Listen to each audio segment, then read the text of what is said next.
গল্পের শুরুতে আমরা একটা আইল্যান্ড দেখতে পাই।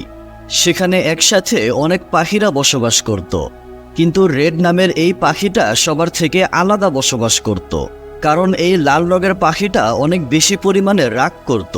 সেজন্য তাকে কেউ পছন্দ করত না। সে দেখতে পুরোপুরি লাল আর স্বভাবে রাগান্বিত হওয়ার কারণে সবাই তাকে অ্যাংরি বার্ড বলে ডাকে। অ্যাংরি বার্ড হচ্ছে খাবার ডেলিভারি দেওয়ার কাজ করত। একদিন অ্যাংরি বার্ড একটা খাবার ডেলিভারি করতে যাচ্ছিল, কিন্তু তার কাছে অনেক কম সময় থাকার কারণে সে জঙ্গলের একটা পুরাতন গাছের মধ্যে দিয়ে যেতে থাকে।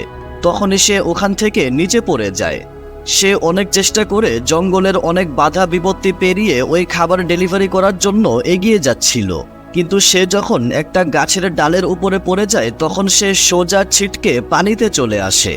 যদিও সে সাঁতার জানতো না, কিন্তু তারপরেও সে অনেক কষ্টে হাবুডাবু খেয়ে যেভাবেই হোক ওই কেকটা নিয়ে অন্য আর একটা পাখির বাসায় চলে আসে। ওই পাখিটা বলে, এখন 12টা বেজে গিয়েছে, তুমি দেরি করে এসেছো। তুমি সঠিক সময়ে আসতে না পারার কারণে আমি আমার মেয়ের জন্মদিন ঠিকমতো পালন করতে পারিনি। অ্যাংরি বার্ড বলে, আমি অনেক কষ্টে তোমার জন্য এই কেকটা নিয়ে এসেছি।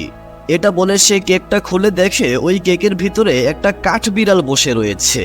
ওই পাখিটা বলে, এই কেকটা নষ্ট হয়ে গিয়েছে, সেজন্য এই কেক আমি নিব না, আর এটার টাকাও আমি তোমাকে দিব না। এটা শুনে অ্যাংরি বার্ড প্রচণ্ড রাগান্বিত হয়ে বলে, যেহেতু এই কেকের টাকা আমাকেই দিতে হবে, সেহেতু এই কেকটা আমি তোমার মুখেই মেরে যাব। এটা বলে সে কেকটা ওই পাখিটার মুখে মেরে দেয়। তারপর সে যখন ওখান থেকে চলে আসবে তখন নিচে পড়ে থাকা একটু কেকের উপরে পা পিছলে সে ওই পাখির ডিমের উপরে পড়ে যাচ্ছিল। প্রথমে এই পাখিরা তাকে আটকানোর চেষ্টা করে, কিন্তু তারপরেও সে ওই ডিমটার উপরে পড়ে যায়, যার ফলে ওই ডিমটা তখনই ভেঙে একটা বাচ্চা বের হয়ে আসে। বাচ্চাটির জন্ম হওয়ার সাথে সাথে সে সবার প্রথমেই অ্যাংরি বার্ডকে দেখতে পায়, আর সেজন্য সে অ্যাংরি বার্ডকে তার বাবা মনে করতে থাকে। ছোট্ট পাখিটা অ্যাংরি বার্ডকে বাবা বলে ডাকতে থাকে। এটা দেখে ওই পাখিটার আসল মা বাবা অ্যাংরি বার্ডের বিরুদ্ধে মামলা করার জন্য পাখিদের একটা কোর্টে আসে। তখন অ্যাংরি বার্ড জজকে বলে, আমি আসলে কোনো কিছুই এগুলো ইচ্ছে করে করিনি, আপনি ওই বাচ্চাটাকেই জিজ্ঞাসা করুন যে ওর বাবাকে। তখনই ওই পিচ্চি পাখিটা অ্যাংরি বার্ডকেই তার বাবা বলে ডাকে। অ্যাংরি বার্ড বলতে থাকে, প্লিজ আমার কথা বিশ্বাস করুন জজ সাহেব, আমি কিচ্ছু করিনি। তখন জজ বলতে থাকে, দেখো, আমরা সবাই এই আইল্যান্ডে সুখে শান্তিতে বসবাস করি, আর এই ঈগলটা আমাদের দেখাশোনা করে। তুমি ওদের পাখির ডিমটা ভেঙে একদমই ঠিক করোনি। অ্যাংরি বার্ড বলে, কিন্তু আমি ইচ্ছে করে এগুলো করিনি। জজ সাহেব বলে, তুমি তোমার রাগের মাথায় এগুলো করে ফেলেছো। তোমার রাগ স্বাভাবিকের থেকে অনেক বেশি, তাই তোমার শাস্তি হচ্ছে তুমি সবার থেকে আলাদা হয়ে একটা আইল্যান্ডে একা একই বসবাস করবে। এটা শুনে অ্যাংরি বার্ড প্রচণ্ড রাগান্বিত হয়ে জজের উপরে আক্রমণ করে বসে। সবার সামনে সে জজের কাপড় খুলে দেয়। তখন জজ সাহেব বলে, তোমার এর থেকেও আরো অনেক বেশি শাস্তি পাওয়া উচিত। তুমি এখন থেকে আমাদের যে রাগ নিয়ন্ত্রণ করার স্কুল রয়েছে সেখানে যাবে। মানে পাখিদের মধ্যে যদি কেউ কোনো অন্যায় করে বা কারো যদি রাগ বেশি থাকে বা অন্য কোনো সমস্যা থাকে তাহলে তাদেরকে এই স্কুলে পাঠিয়ে দেওয়া হয়। যাই হোক, তারপর অ্যাংরি বার্ড ওই স্কুলে যাওয়ার সময় দেখতে পায় সেখানে পাখিরা অনেকগুলো ডিম পেড়েছে। তারপর সে যখন ওই স্কুলের সামনে যায় তখন সে একটা কাকতাড়ুয়ার গায়ে লেখা দেখতে পায়, ওয়েলকাম অ্যাংরি বার্ড। এই কাকতাড়ুয়াকে দেখে অ্যাংরি বার্ডের একদমই পছন্দ হয় না। সেজন্য তখন তার মেজাজ খারাপ হয়ে সে তাকে মারাত্মক লেভেলের একটা মাইর দেয়। তারপর সে ওই স্কুলের ভিতরে ঢুকে। ওই স্কুলের টিচার হচ্ছে একটা মুরগি। ওই মুরগিটা তাকে স্বাগতম জানায়। অ্যাংরি বার্ড দেখতে পায় সেখানে আগে থেকেই আরো 3টা পাখি ছিল।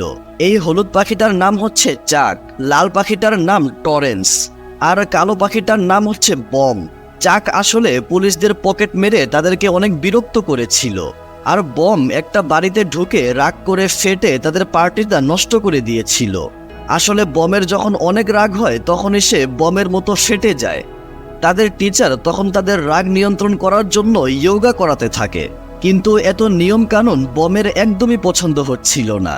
সেজন্য সে তখনই রাগান্বিত হয়ে ব্লাস্ট হয়ে যায়। যাই হোক, সন্ধ্যাবেলা তাদের ক্লাস শেষ হয়ে গেলে তারা ওখান থেকে বের হয়ে আসে।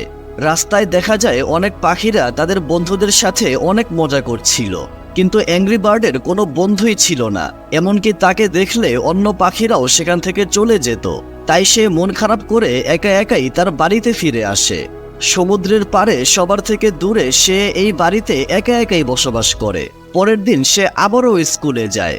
তারা যখন রাগ নিয়ন্ত্রণ করার প্র্যাকটিস করছিল তখনই তারা দেখতে পায় সমস্ত পাখিরা দৌড়ে সমুদ্রের দিকে এগিয়ে যাচ্ছে। তখন তারাও এটা দেখে সেখান থেকে বাহিরে চলে আসে। তারা সমুদ্রে দেখতে পায় অনেক আধুনিক একটা জাহাজ অনেক দ্রুত গতিতে তাদের আইল্যান্ডের দিকে এগিয়ে আসছে। এটা দেখার জন্যই সবাই এখানে ভিড় করেছে। কিছুক্ষণ পরে ওই জাহাজটা যখন এই কিনারায় আসে তখনই অ্যাংরি বার্ডের ঘর ভেঙে যায়। অ্যাংরি বার্ড কোনোভাবেই তার বাড়িটা আর রক্ষা করতে পারে না। কিছুক্ষণ পরেই ওই জাহাজের ভিতর থেকে লিওনার্ড নামক একটা পিগ বেরিয়ে আসে। তার সাথে আমরা তার একটা সহকারীও দেখতে পাই। তারা জাহাজ থেকে নেমে সবাইকে বিভিন্ন রকম গিফট দিয়ে বলতে থাকে, আমরা এখানে তোমাদের কোনো ক্ষতি করতে আসিনি, আমরা এখানে তোমাদের সাথে বন্ধুত্ব করতে এসেছি। আমরা এখান থেকে অনেক দূরে একটা গ্রামে বসবাস করি। তখন অ্যাংরি বার্ড রাগ করে বলে, আপনি কি এখানে শুধু আমার বাড়িটাই ভাঙতে এসেছেন, নাকি এখানের সবার বাড়ি ভেঙে ফেলবেন? লিওনার্ড বলে, না, আমি এখানে তোমাদেরকে সাহায্য করতে এসেছি। এরকম মিষ্টি মিষ্টি কথায় সেখানকার সমস্ত পাখিরা অনেক খুশি হয়ে যায়। তখন জজ সাহেব লিওনার্ডোকে বলে, ঠিক আছে, আমরা তোমাদের সাথে বন্ধুত্ব করতে রাজি আছি। এটা শুনে সেখানে রাতের বেলা সবাই বিশাল বড় একটা পার্টি করতে থাকে। লিওনার্ড বলতে থাকে, তোমাদের জন্য আমি অনেকগুলো উপহার নিয়ে এসেছি। এটা হচ্ছে ট্যাম্পলিং, তোমরা এটাতে অনেক আরামের সাথে দোল খেতে পারবে। আর এটা হচ্ছে একটা গুলতি, তোমরা যেহেতু আকাশে উঠতে পারো না তাই এটার সাহায্যে তোমরা এক জায়গা থেকে আরেক জায়গায় খুব সহজেই যেতে পারবে। তখন অ্যাংরি বার্ড রাগ করে বলে, এইসব আবল তাবল জিনিস না দেখিয়ে তুমি আমাকে আমার বাড়ি কখন ফিরিয়ে দিবে এটা বলো। লিওনার্ড তখন অ্যাংরি বার্ডের কথায় পাত্তা না দিয়ে নিজের কথাই বলতে থাকে। সে বলে, তোমাদের মধ্যে সর্বপ্রথম এই গুলতিটা কে ব্যবহার করবে? তখন সেখানে উপস্থিত সমস্ত পাখিরাই হাত উঁচু করে, কিন্তু অ্যাংরি বার্ড সেখানে একদম নীরব হয়ে বসেছিল। তখন লিওনার্ড চালাকি করে অ্যাংরি বার্ডকেই সেখানে ডেকে আনে, কিন্তু অ্যাংরি বার্ড সেখানে যেতেই চাচ্ছিল না। সেজন্য সমস্ত পাখিরা অ্যাংরি বার্ডকে অনেক রিকোয়েস্ট করে সামনে যেতে বলে। কোনো উপায় না পেয়ে অ্যাংরি বার্ড সেখানে আসে। তখন লিওনার্ড চালাকি করে অ্যাংরি বার্ডকে ওই গুলতির সাহায্যে অনেক দূরে ছুঁড়ে মারে। বেচারা উড়তে উড়তে ঠিক সেই জাহাজের কাছে চলে আসে। আর কিছুক্ষণের মধ্যেই সেখানে চাক আর বম চলে আসে। তারপর তারা তিনজন বুদ্ধি করে ওই জাহাজের ভিতরে কি রয়েছে সেটা দেখার জন্য যায়। তারা লুকিয়ে লুকিয়ে খুবই গোপনে জাহাজের প্রত্যেকটা রুম চেক করতে থাকে। আর সেখানে একটা রুমে তারা অনেক আধুনিক অস্ত্রশস্ত্র দেখতে পায়। তারা একে একে আরও রুম চেক করতে থাকে। সেখানে একটা রুমে অনেকগুলো ট্রাম্পলিং রাখা ছিল। এটা দেখে বম ওগুলোর উপরে উঠে নাচতে শুরু করে। তখন অ্যাংরি বার্ড বলে, ধুর, আমরা এখানে কি কি আছে সেটা দেখতে এসেছি, আর তুমি এখানে মজা করছো কেন? তখন বম ট্রাম্পলিং ছিঁড়ে নিচে পড়ে যায়। আর তারা দেখতে পায় এখানে আরো অনেকগুলো পিগ রয়েছে। তখন অ্যাংরি বার্ড আবার ওই পার্টিতে ফিরে এসে বলতে থাকে, তোমরা সবাই এখানে মজা করছো। লিওনার্ড আমাদেরকে বলেছিল তারা এখানে মাত্র 2 জন এসেছে, কিন্তু তাদের জাহাজে এরকম আরো অনেকগুলো পিগ রয়েছে। আমি তাদেরকে এখানে সাথে করে নিয়ে এসেছি। নিশ্চয়ই লিওনার্ড আমাদের কোনো ক্ষতি করতে এসেছে। তখন লিওনার্ড বলতে থাকে, তোমরা আমাকে ভুল বুঝছো, এরা সবাই হচ্ছে আমার কাজিন, আর এরা খুবই বোকাশোকা টাইপের পিগ। আমি ভেবেছিলাম আমি তোমাদের সাথে একটা বন্ধুত্বর সম্পর্ক করব, কিন্তু অ্যাংরি বার্ড আমাকে এটা করতেই দিল না। এটা বলে সে মিছামিছি কান্নাকাটি করে সবার সামনে নিজেকে অনেক দুঃখী প্রমাণ করতে থাকে। এগুলো শুনে জজ অ্যাংরি বার্ডকে বলে, তোমার জন্য আমাদের অনেক সমস্যা হচ্ছে, তুমি আমাদের অতিথিদেরকে অনেক অপমান করেছো। অ্যাংরি বার্ড বলে, আপনি আমাকে ভুল বুঝছেন। তখন জজ বলে, আমি তোমার কোনো কথাই শুনতে চাই না, তুমি এখান থেকে এখনই চলে যাও। বেচারা খুবই মন খারাপ করে তার বাড়িতে এসে শুয়ে থাকে। আর ওইদিকে সমস্ত পাখি ও পিগরা মিলে পার্টি করতে থাকে। পরের দিন সকালে সমস্ত পিগরা ছলে বলে কৌশলে দেখতে থাকে যে পাখিদের ডিমগুলো কোথায় রাখা রয়েছে। লিওনার্ড একটা পাখির ডিম ধরে একদম কল্পনায় চলে যায় যে সে এই পাখিটার ডিমকে কিভাবে খাবে। তখন সেখানে অ্যাংরি বার্ড এসে ওই ডিমটা রেখে দেওয়ার জন্য বলে। আর সেই সময় আরো একটা জাহাজ ভর্তি করে অনেকগুলো পিগ সেখানে চলে আসে। অ্যাংরি বার্ড বলতে থাকে, তোমরা যদি শুধু এখানে ঘুরতে এসে থাকো তাহলে আরো একটা জাহাজে ভর্তি করে এতগুলো পিগ এখানে কেন এসেছে? তোমরা এখানে কেন এসেছো এটার উদ্দেশ্য আমাকে বলো। তখন সেখানে জজ সাহেব চলে আসে আর রাগান্বিত হয়ে অ্যাংরি বার্ডকে বলে, তুমি আবারও আমাদের অতিথিদেরকে অপমান করেছো, আমাদের এই ব্যাপারে তুমি কোনো নাক গলাবে না। তখন অ্যাংরি বার্ড মন খারাপ করে সেখান থেকে চলে যায় আর একটা ঈগলের স্ট্যাচুর সামনে এসে বলতে থাকে, যদি আজকে আপনি আমাদের সাথে থাকতেন তাহলে কেউই আমাদের কোনো ক্ষতি করতে পারতো না। আসলে এক সময় অনেক বছর ধরেই এই সমস্ত পাখিদেরকে একটা ঈগল দেখাশোনা করত। তারপর আমরা দেখি অ্যাংরি বার্ড চাক আর বমকে বলছে, আমার কেন জানি এই পিগগুলোকে অনেক সন্দেহ হচ্ছে। এই বিপদ থেকে আমাদেরকে একমাত্র ওই ঈগলটাই বাঁচাতে পারবে, কিন্তু আমরা তাকে কোথায় খুঁজে পাবো? বম বলে উনি বিশাল বড় একটা পাহাড়ের একদম উঁচুতে একা একাই বসবাস করে। তারপর তারা একসাথে ঈগলের বাড়িতে যাওয়ার জন্য রওনা দেয়। তারা অনেক বড় বড় জঙ্গল, পাহাড়, পাথরের রাস্তা, অনেক কিছু পাড়ি দিয়ে অনেক বিপদের সম্মুখীন হয়ে কয়েকদিন একটানা পরিশ্রম করার পর তারা ওই ঈগলের বাড়ির সামনে এসে পৌঁছায়। ওইখানকার এত সুন্দর প্রাকৃতিক দৃশ্য দেখে তারা একদম মুগ্ধ হয়ে যায়। চাক আর বম সেখানে একটা পুকুরের মধ্যে গোসল করতে শুরু করে। তখন অ্যাংরি বার্ড তাদেরকে সেখান থেকে টেনে তুলে বলে, আমরা কি এখানে মজা করতে আসছি নাকি? আমার সাথে এখনই চলো, আমাদের অনেক কাজ আছে। কিছুক্ষণ পরে বিশাল বড় একটা গর্জন দিয়ে ঈগল পাখিটা তার বাসা থেকে বের হয়ে আসে আর সর্বপ্রথম ঘুম থেকে উঠে ওই পুকুরে এসে হিসু করতে থাকে। তখন চাক আর বম ভাবতে থাকে, আমরা এতক্ষণ এই পুকুরের ভিতরে এত উল্টাপাল্টা করেছি, মানে আমরা এই ঈগলের মূত্র বিসর্জনের উপর আমাদের ঐতিহ্য লাগিয়ে এসেছি। এটা বুঝতে পেরে তাদের অবস্থা খারাপ হয়ে যায়। তারপর তারা যখন ওই ঈগলের সাথে দেখা করে তখন ঈগলটা তাদেরকে তার বাসার ভিতরে নিয়ে আসে। ঈগলটা তাদের কোনো কথা না শুনে নিজের কথাগুলোই বলতে থাকে যে আমি জীবনে অনেক মেডেল পেয়েছি। সে নিজের অনেক গুণগান গাইতে শুরু করে। ওইদিকে সমস্ত পিগরা সমস্ত পাখিদেরকে অনেকগুলো তাদের খেলার মাধ্যমে মাতিয়ে রাখছিল, আর এইদিকে ঈগল পাখিদেরকে তার জীবনের অ্যাডভেঞ্চারের কথাগুলো একটা গানের মাধ্যমে শোনাচ্ছিল। অ্যাংরি বার্ড বলে, আপনি আমাদেরকে সাহায্য করবেন কিনা সেটা বলেন। ঈগল পাখিটা একটা দূরবীন হাতে নিয়ে বলতে থাকে, আমি এই দূরবীনের মাধ্যমে এখান থেকে তোমাদের উপর নজর রাখছি। তখন অ্যাংরি বার্ড ওই দূরবীনের মাধ্যমে দেখতে পায় পিগরা তাদের সমস্ত ডিমকে একে একে চুরি করে নিয়ে যাচ্ছে।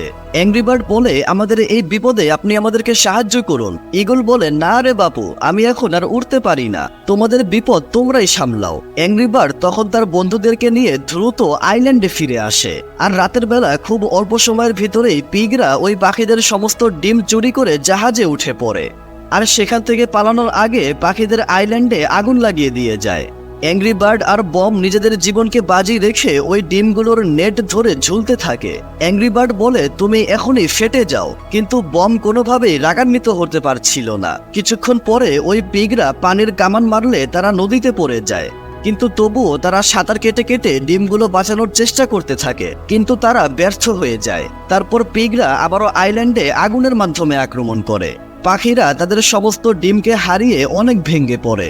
বন্ধুত্বের কথা বলে তাদের সর্বস্ব শেষ করে দেওয়া হয়েছে এটা ভেবে তারা কান্না করতে থাকে। তখন তারা সবাই অ্যাংরি বার্ডের কাছে সাহায্যের জন্য যায়। তখন অ্যাংরি বার্ড সেখানে সবচেয়ে রাগী যেই পাখিগুলো রয়েছে তাদেরকে নিয়ে একটা টিম বানায়, আর তারা পিগদের সাথে লড়াই করার প্র্যাকটিস করতে থাকে। তারপর তারা পিগদের রাখা কিছু গোলা বারুদ আর ওই গুলতিটা নিয়ে পিগদের আইল্যান্ডে যাওয়ার উদ্দেশ্যে রওনা দেয়। ওইদিকে সমস্ত পিগরা পাখিদের ডিম চুরি করে সেগুলো কিভাবে খাবে সেটার প্ল্যানিং করতে থাকে। তখন পাখিগুলো পিগদের আইল্যান্ডে এসে দেখে এখানে অনেক বেশি সিকিউরিটি দেওয়া রয়েছে, কোনোভাবেই আকাশে না উড়ে এই আইল্যান্ডে প্রবেশ করা সম্ভব না। অ্যাংরি বার্ড বলে, এই গুলতি দিয়ে এক একজন করে ওইখানে ছুঁড়ে মারতে হবে। অ্যাংরি বার্ডের বুদ্ধিমতোই এক একজন করে সমস্ত পাখিরা ওই পিগদের আইল্যান্ডে পৌঁছে যায়। পিগরা তাদের আধুনিক অস্ত্র দিয়ে পাখিদের উপর আক্রমণ করতে থাকে। তখন সবচেয়ে বড় পাখিটা রাগ করে বলে, তোমরা এখন আমাকে ওখানে পাঠাও, দেখো আমি ওদের কি অবস্থা করি।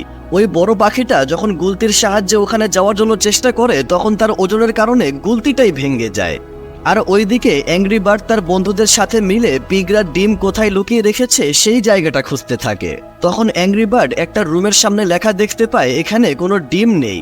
এই লেখাটা দেখে সে বুঝে যায় যে ওই রুমের ভিতরেই ডিম রয়েছে। তারা যখন ছলে বলে কৌশলে অনেক কষ্ট করে ওই রুমের ভিতরে প্রবেশ করে তখন দেখতে পায় পিগরা সমস্ত ডিমকে সিদ্ধ করার জন্য নিয়ে যাচ্ছিল। অ্যাংরি বার্ড ওই ডিমগুলোকে ধরে ঝুলতে থাকে।